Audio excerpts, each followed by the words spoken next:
So we're doing well. So this is really an effort to provide a framework so we can do even better. But we do have some challenges. They're good challenges. Here's one that I want to share with you that I think that this approach will help to capture. We place students in a lot of the legacy media, Warner Brothers, entertainment, arts, et cetera. That's where we place a lot of our students, public relations companies. If it is probably the case that those legacy companies' job creation is going to flatten out, and we're going to see a lot more growth from what are now Northern California firms, a lot of which are coming down here to Santa Monica or Silicon Beach, as it's called, right? So they're going to be creating a lot more jobs. For example, Amazon is doing that. Netflix is opening up, tens of thousands of square feet in our neighborhood. So, one of the challenges is, are we preparing our students for those kind of jobs? Are they going to be the same jobs that we found in the legacy media, or are they going to be a little bit different? Well, that's an opportunity, but it's a question, I think, that we need to address. So let me just sort of give you an overview of where I want to take this conversation, and then I'll walk through that. I want to start with the world beyond our campus, and I'm going to use the term communication at the center as a way of framing the transition from an industrial society to a post-industrial society. This is a term that Patty Riley and a group of us developed when we were doing some work with California Endowment. Larry Gross and I talked a lot about it. That was the theme for one of the ICA conferences, International Communication Association. He published a book on that title. It is a way of talking about the big changes that are taking place in society and how we should respond. So I want to say something about that as the provocateur for the changes inside. Secondly, I want to talk about a strategy that responds to some of those changes. And you've heard me talk about the Annenberg Advantage before. And I want to frame the Annenberg Advantage as a response to what's happening in the world. How do we break down the barriers inside the Annenberg School between communication, journalism, public relations, et cetera? How do we break down the silos and barriers between our school and our communities of practice? In other words, the people who hire our students especially, and also those who rely on our research, advice, et cetera, et cetera. So that's the second piece. But if you're going to have a strategy and send people out in the world, they need to have a skill set. They need to have a set of competencies. And that's what I call the third space. And I'll describe that a bit. And then fourthly, we also teach substantive issues like culture and technology and globalization. And one of the substantive issues that I want to come back to is based on a survey that Gordon Stables did, who's our Associate Dean of Student Affairs. Very interesting survey, sent it out to as many graduates as we could find going back to 2008. And they said, what do you think the Annenberg School did well and what could we do better?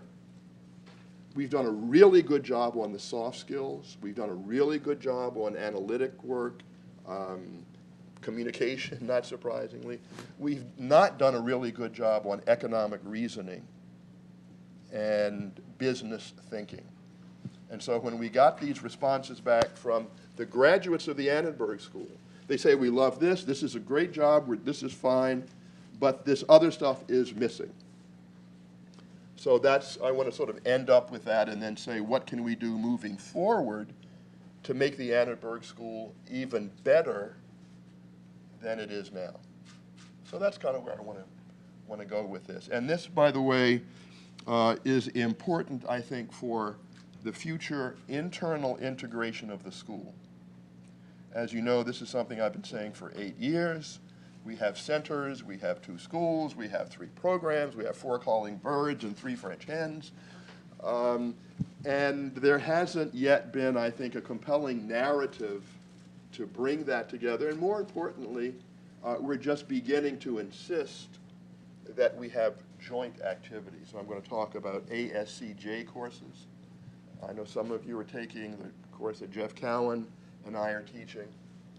Judy Muller and Allison Trope are teaching a new course like that. So this is really a way to try to bring the school together internally, but also to differentiate us from other great universities and schools. I would like us to be able to say the Annenberg School for Communication and Journalism is excellent in these things. This is what we do. We have a common experience, whether you are in journalism or whether you are in communications or whether you are in public relations. There are some things that I believe that every person graduating from this school needs to share. And that's the common experience. That does not mean that you are less of a journalist or that you are less of a public relations student expert. It means that you bring something extra to the table, which is those shared competencies that cross those schools. And I think that's the message that we need to tell externally. We have a public relations program. We're a communications school. If we can't communicate our message effectively, then who can? And so I would like, in X number of years, every graduate of the Annenberg School, when they're starting with their parents, it's not so difficult with journalism and PR, but with comm, I want our students to be able to say, I went to the Annenberg School, and here is what I learned, and these are the competencies I have, these are the competencies I will take to the market. And what I'm going to try to demonstrate to you today is these are competencies in huge demand across the board. I think it was Tom Friedman, the columnist for the New York Times. He said, if you want to get a job in Google, you just need two things. You need hard skills, some analytic stuff, and you need soft skills. And he said the soft skills, which I call third space thinking, are in great undersupply. Just to hop ahead a little bit, some of you I know are double majoring in communication and business. Business Week did a survey a couple of months ago, and they interviewed 1,300 recruiters for business, 600 companies, 11 sectors of the American economy. And they said, when you go out to hire people for IT and medical companies and any kind of corporation, transportation, what are the skills that are most valuable? Is it making an app? Sounds plausible. Is it being able to do a spreadsheet? Which sounds plausible. For 9 of the 11 sectors of the American economy, guess what skill came in number 1 across 9 of these sectors? Communication skills. It was not how to build an app. It was not how to do a spreadsheet. It was the ability to communicate effectively, and who teaches that? So I think we're pretty cool. Okay, so let me plunge in a little bit here with communication at the center. Many of you have seen some of these slides before. The argument, I mean, what this is an effort to capture a lot of conversation and analysis about what happens when you move from an industrial society to a post-industrial society. That's the big question. And that's what's happening right now. We're in the early stages of that, but it is happening. Some people use other terms. My colleagues and I sort of like this. Very straightforward. Back in the ancient days, like 20 years ago, communication, mediated communication, has always been important. It's always been. That's what makes us humans, communication. But today, I think it is inarguable that mediated communication, communication technologies are much more central to modern life than it was 25 years ago. At every level of analysis and abstraction.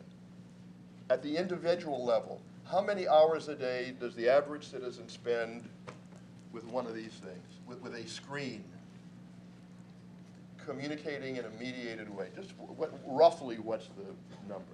Is it 6 hours a day? Depending on the demographic. So the point is that communication has come to the center of our individual lives. It's come to the center of our organizational lives in philanthropies and in corporations and community groups. Communication is at the center. And also for the economy as a whole. And so the starting point for us, I think, is we pay attention to what's going on outside of our borders, beyond the walls of the campus. And we are not only responsive to that, but we anticipate the changes that are going to take place. And our students, that's the pointer, there we go.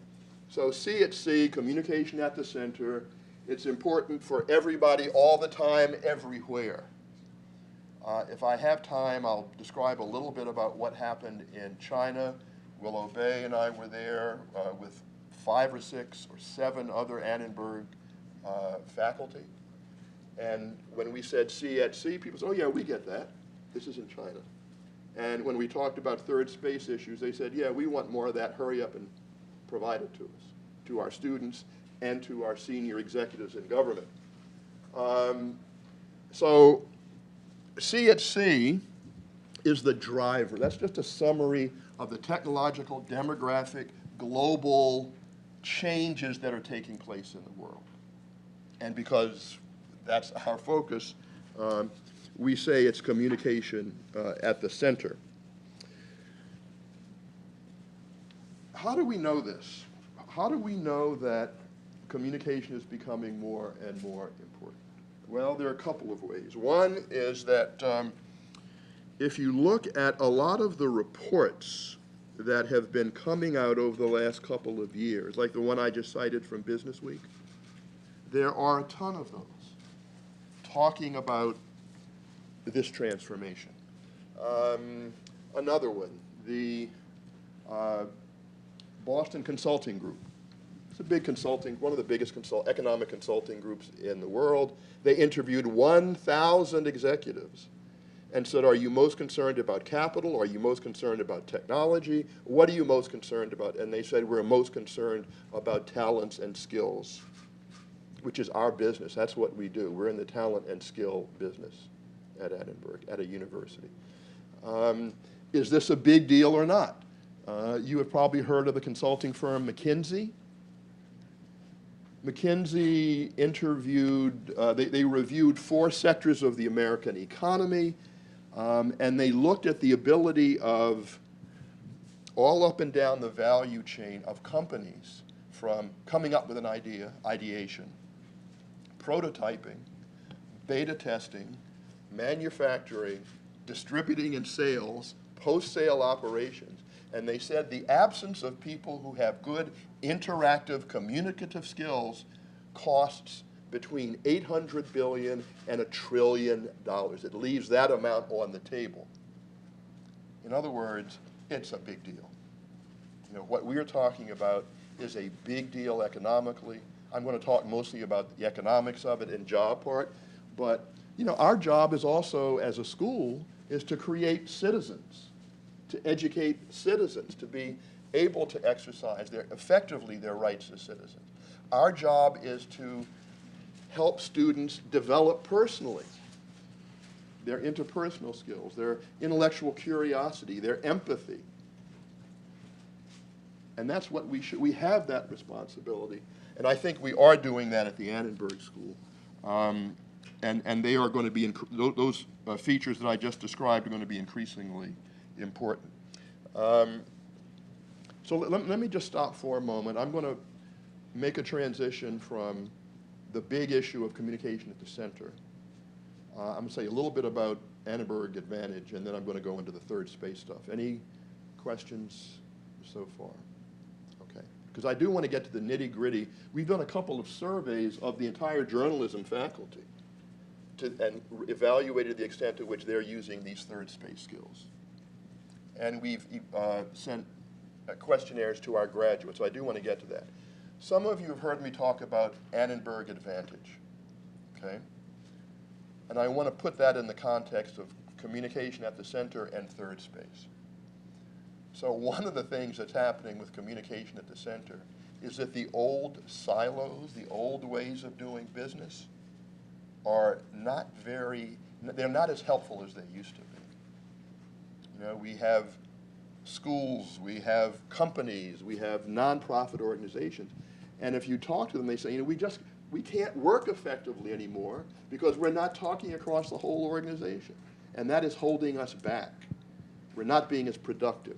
We're not being as effective. So the Annenberg Advantage, as I define it, it has two simple components. One, within the Annenberg School, we need to break down barriers and silos.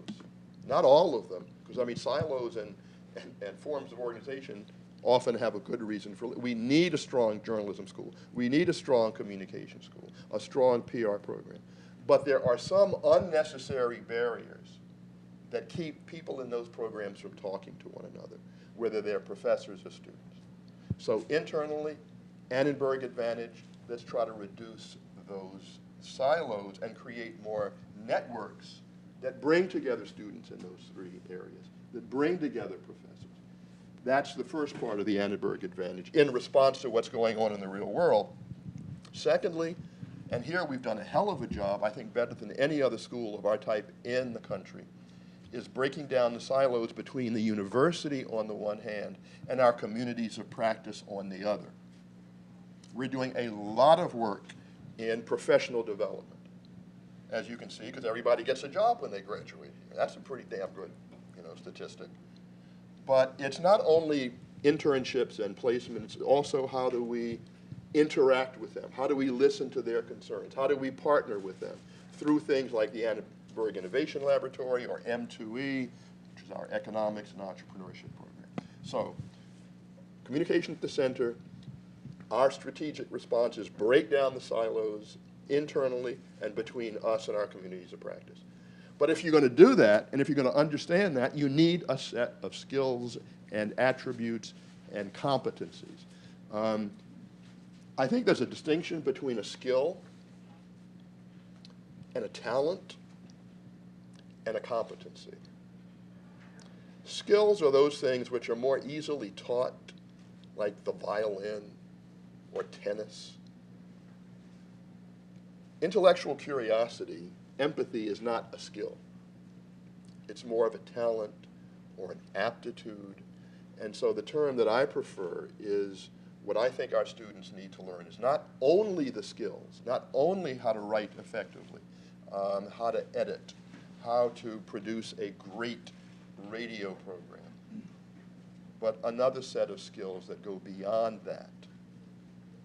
And one reason I'm suggesting that to you is that colleagues in public relations and journalism and I spent about 3 years going around the country talking to 75 plus senior executives and saying, when you hire people, what are you looking for? Because my view is we should go talk to the client, talk to the people who are hiring our students, listen to them very carefully, and then provide some of what they're asking for in ways that we think are appropriate. So we're not just doing what they tell us to do, but it's filtered through our own professionalism and ethics and so forth. But when we asked them, they said, we know, many of you have seen this slide before, I'm not going to dwell on it. We know we need MBA students, MBA graduates, because they do A, B, and C.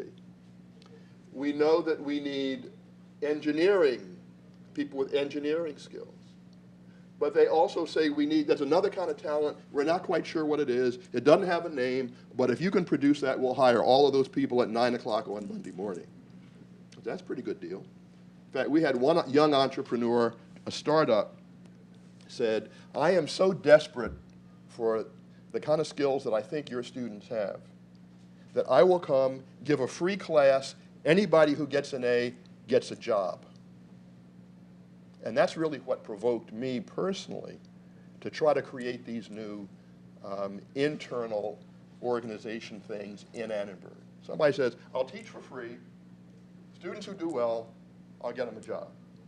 Hard to argue with that, it seems to me. So what then are these attributes? And I'm not going to dwell on them because I do want to get to what we're doing at the school to advance them. 360-degree thinking, otherwise known as pattern recognition, creativity. We started off with like 20 of these things. 20 was too many. And then we boiled them down to like 8 or 9 things, and nobody could remember 8 or 9 things. So okay, let's boil it down to 5 things without trying to do too much violence to those other 80 things. And so we came up with these 5. We've gone back to beta tested, or not really beta test, just to try it out with the people who we had interviews with and said, yep, that's about right. Just got back from China, briefing 21 vice ministers of the Chinese government and 5 CEOs of some of their largest state-owned enterprises. And we tried this out, and they said, does this make sense to you? They said, yes, it makes sense to you. Similarly at the Gap, similarly at UPS, similarly at the World Bank. And I think these are about the right ones. Leadership, maybe we could put leadership up there. But I think these work out. And I just happen to have, I know this will surprise some of you, I just happen to have postcards. This is what we used to do before things were digital. We put them on postcards. So I thought it was kind of a retro thing to do. Okay, so those are the competencies. We can come back to their definitions. But they're pretty common sense definitions. They're pretty common sense definitions. Intellectual curiosity, 360-degree thinking,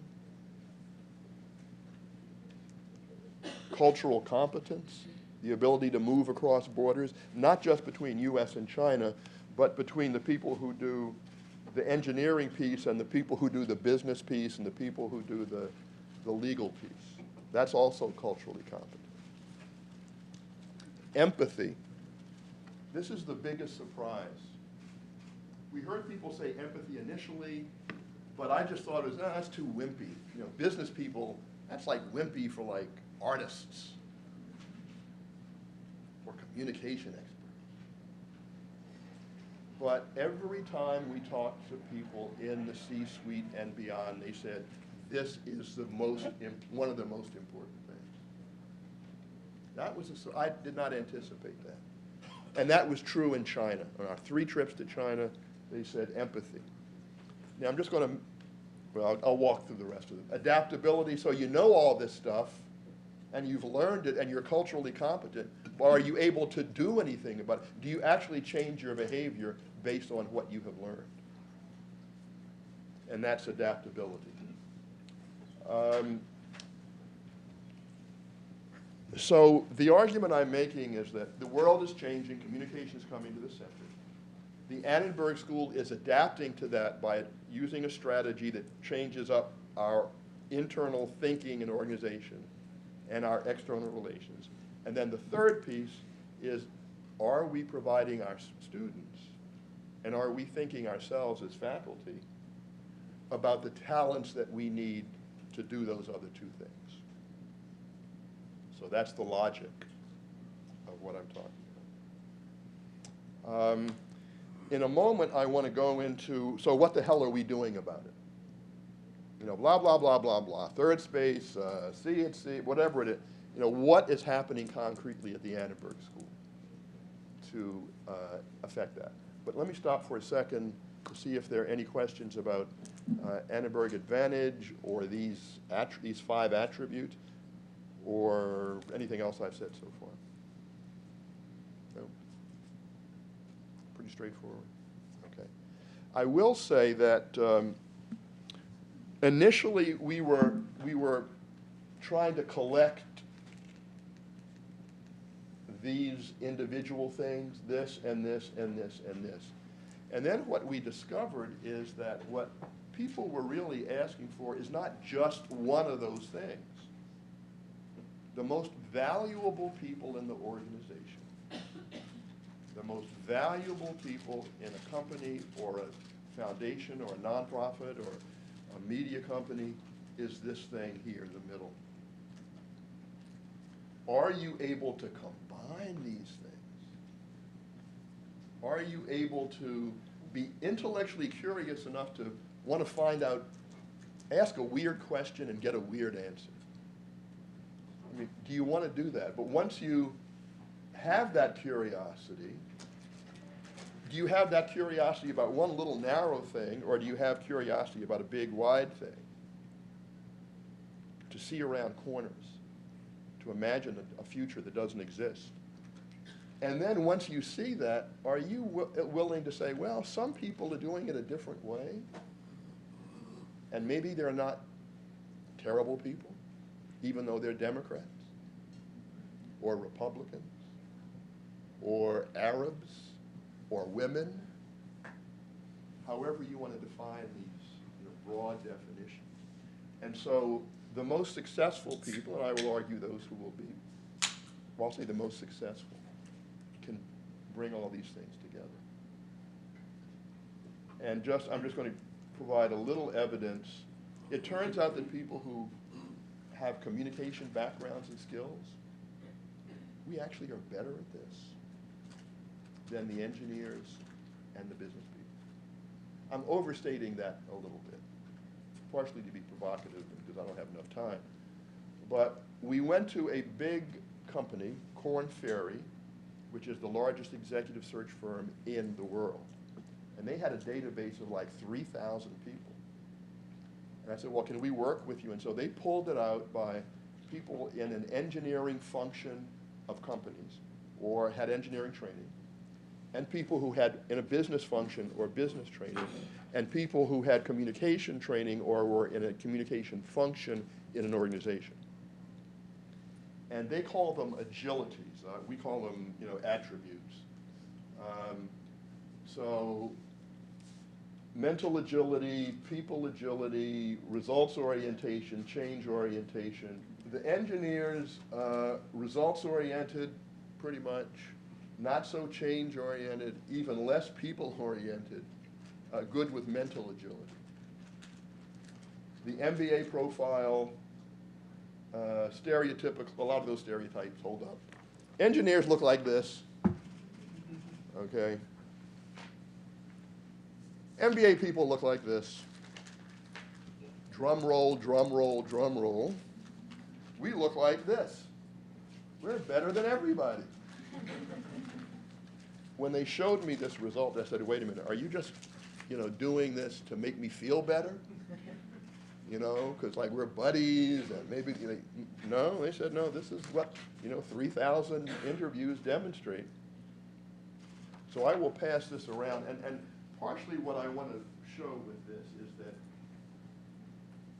there are different ways of approaching problems, of opportunities and risks.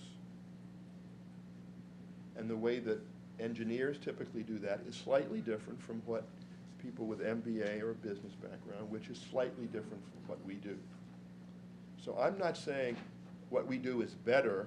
Actually, I am saying what we do is better. But I'll be generous and say these things are complementary. You do need hard skills. You do need engineering skills. You do need economics and financial literacy. But you also need what we do. And my argument is that we have an inclination to bring people together and integrate their perspectives in ways that are not typically found in engineering schools or business schools. That's the pitch. I gave a version of this talk at the Harvard Business School some months ago. I was a little nervous. And I, went through this, and I was prepared for all kind of criticism, and, how dare you say blah, blah, blah. They said, yeah, we get that. So in fact, we just completely redid our entering class MBA requirements at Harvard to emphasize communication, working in groups, diversity, etc. Because they said, when our graduates were coming out, they didn't use the J word, but I'll use it, they were jerks, non-empathetic, didn't work well in teams, were not culturally competent, you know, all the stuff that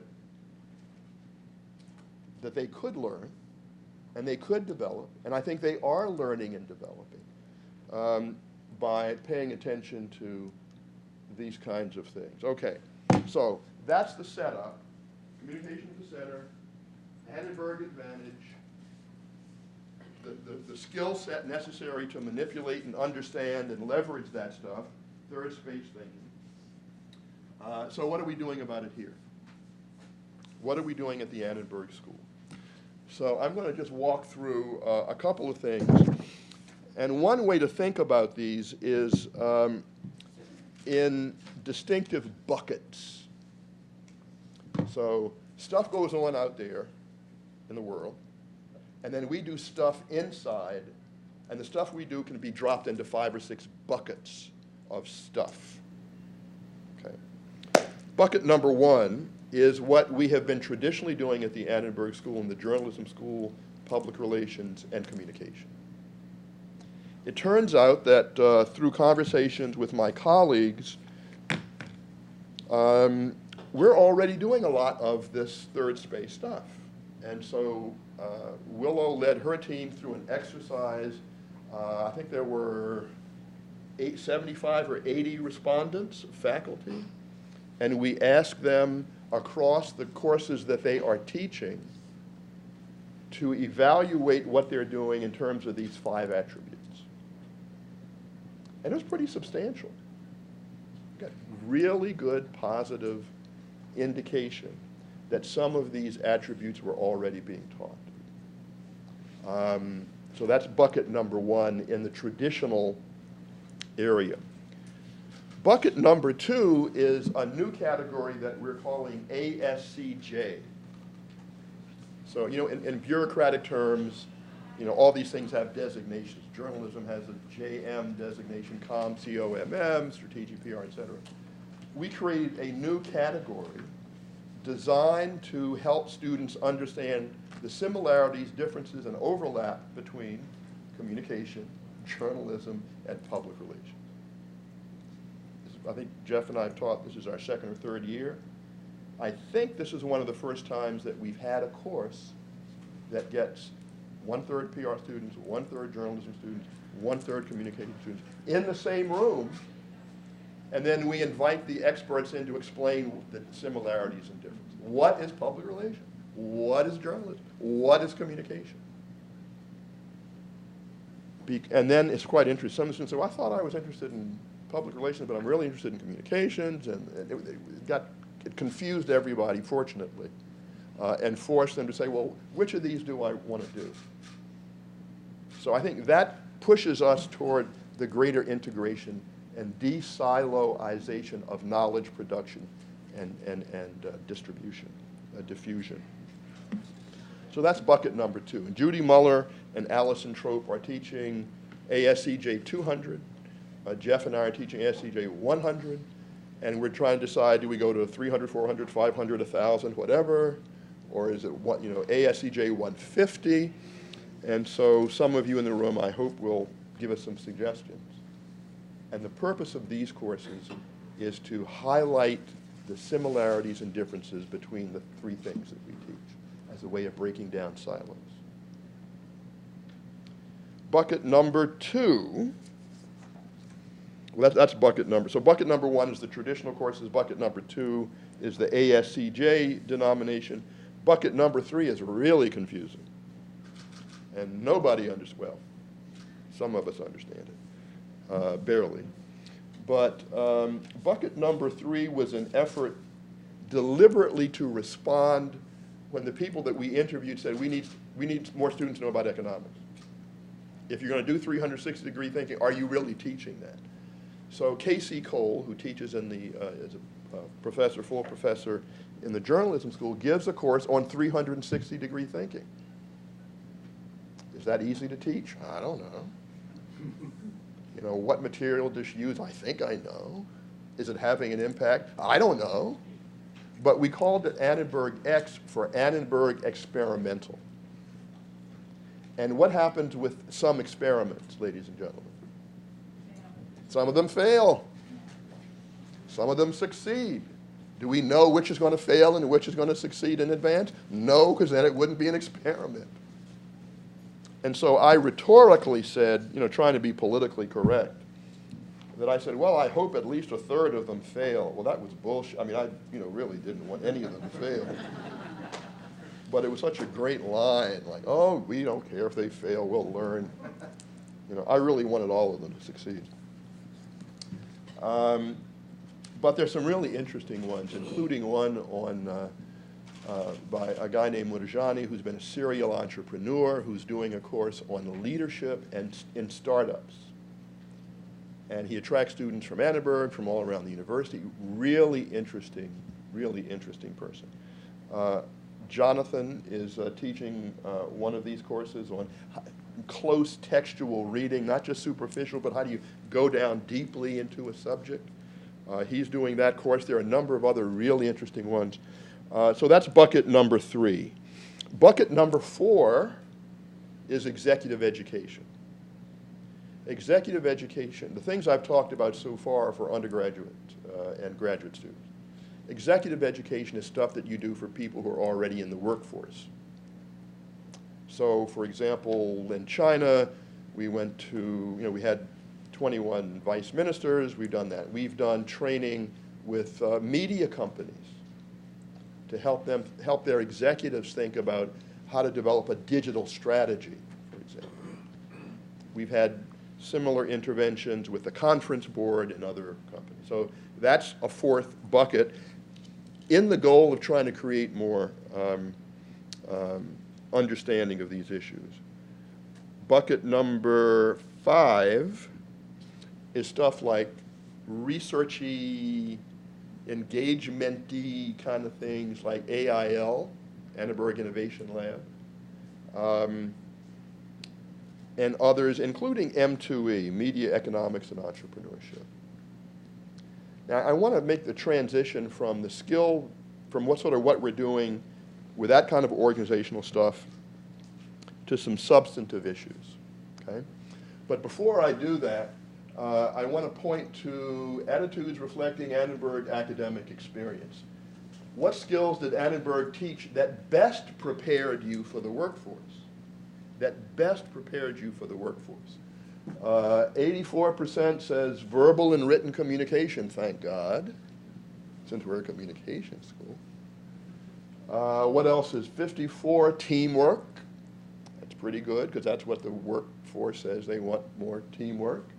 50% is critical thinking, intellectual curiosity, 48%.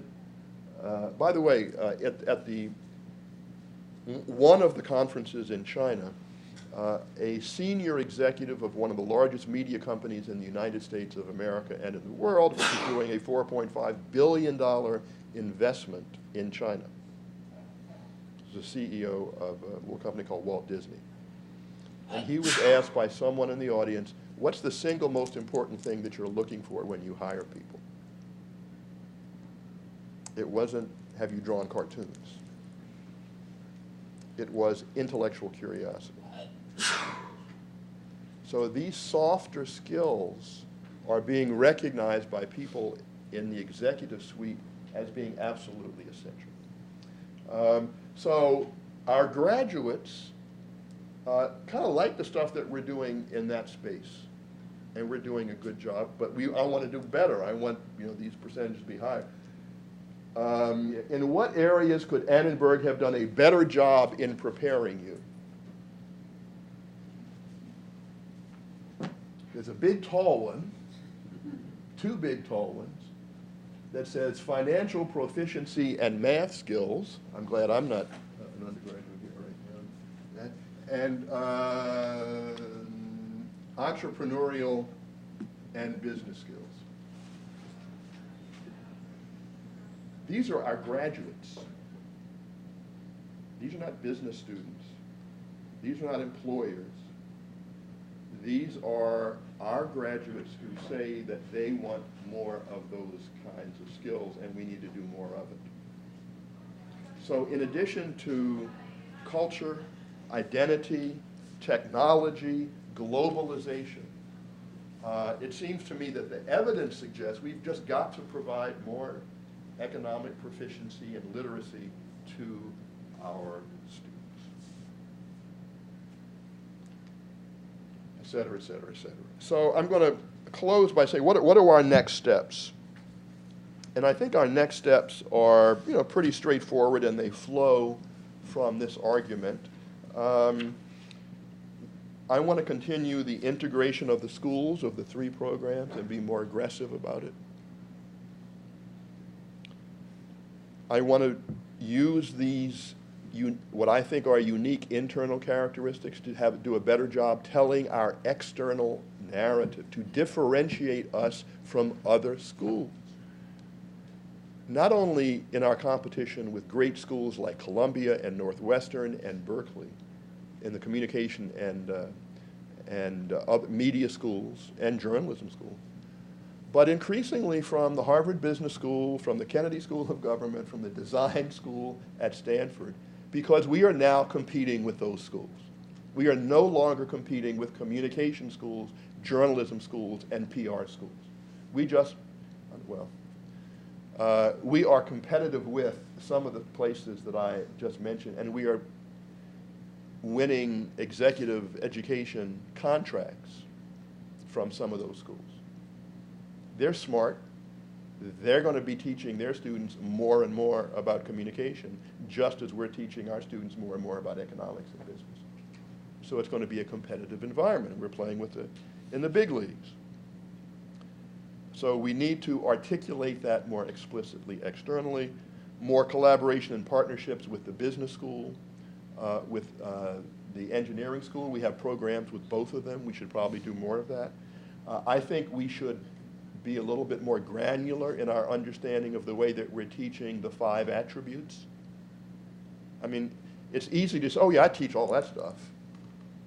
But what we really need is what works in the classroom. What syllabi do you, what books do you use, what articles, what exercises do you employ so that our students really can understand this. So again, framework, communication at the center, Annenberg Advantage is kind of a strategy for networking, third space thinking to provide us with the skills to be able to do those things and be effective in the workplace, and then the substantive issues, even stronger, of economics, technology, culture, and so forth. So let me thank you for coming, paying attention, and I'd open it up to questions.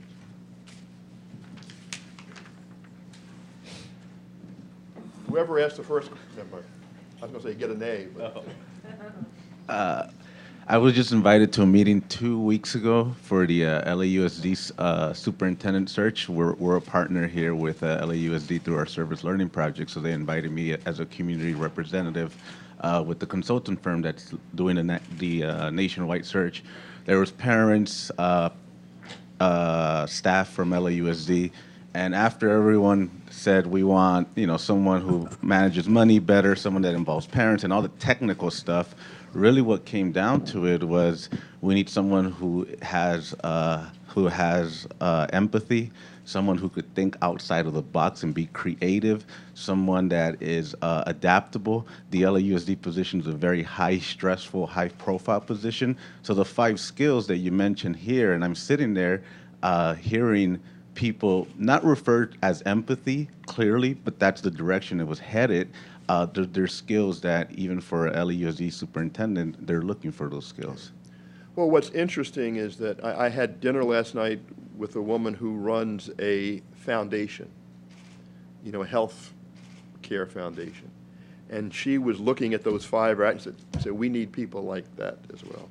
So I do think that these are, in fact, the Dean of Religious Life, Varun Soni, said those aren't really just business skills. He said, don't you want your neighbors to be empathetic, culturally competent, adaptable? Don't you want your students or your children or your relatives to have those same attributes. So I do think that there is something universal about it, Jaime. But that's a great point.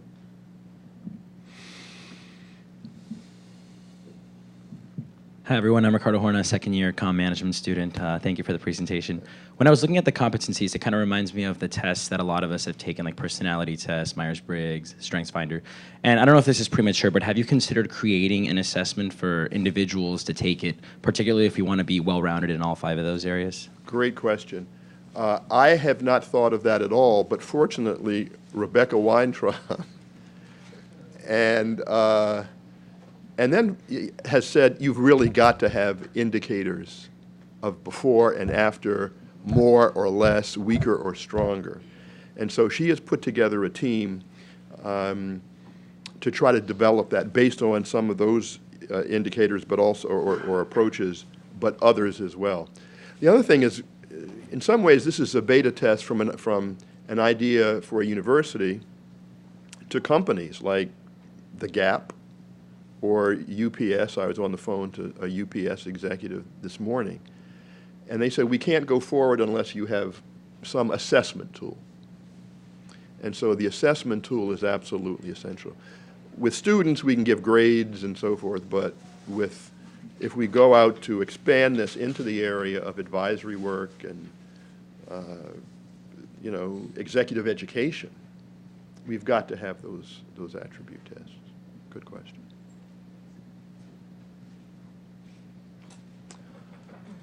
Okay, unless there are other comments, I do want to say one point is that Jeff Cowan and I are teaching this class with 100 students, and we sort of passed around this and said, could you rank yourself 1 to 5 on each of the attributes?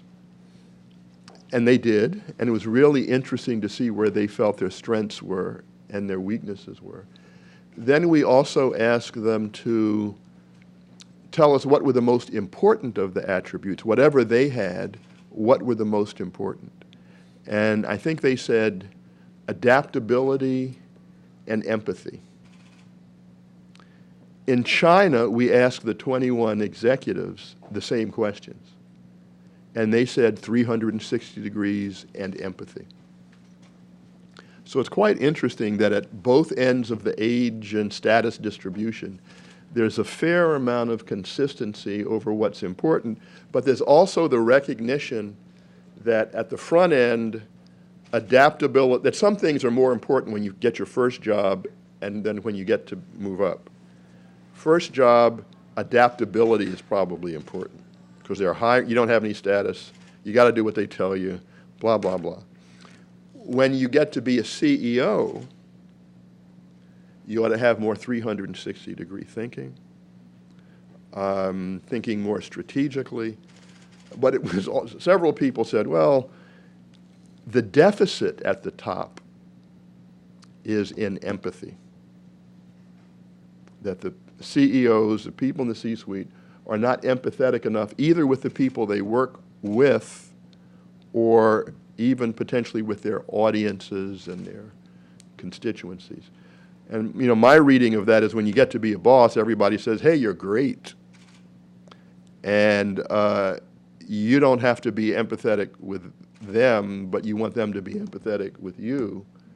So it would make sense that the more power you get, the less attention you pay to other people. It's just a hypothesis, but that empirically seems to be the case. A lot of this work would not have been possible without a team that I have assembled to help me put this together. Gary Wexler is leading that team. He's in the room.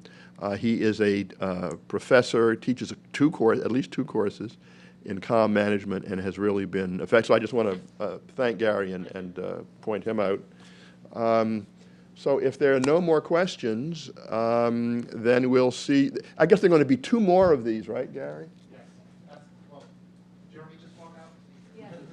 But I think it's the 12th and the 19th. At least, come to all of them, bring your students, your classmates, your friends, tell people it's important.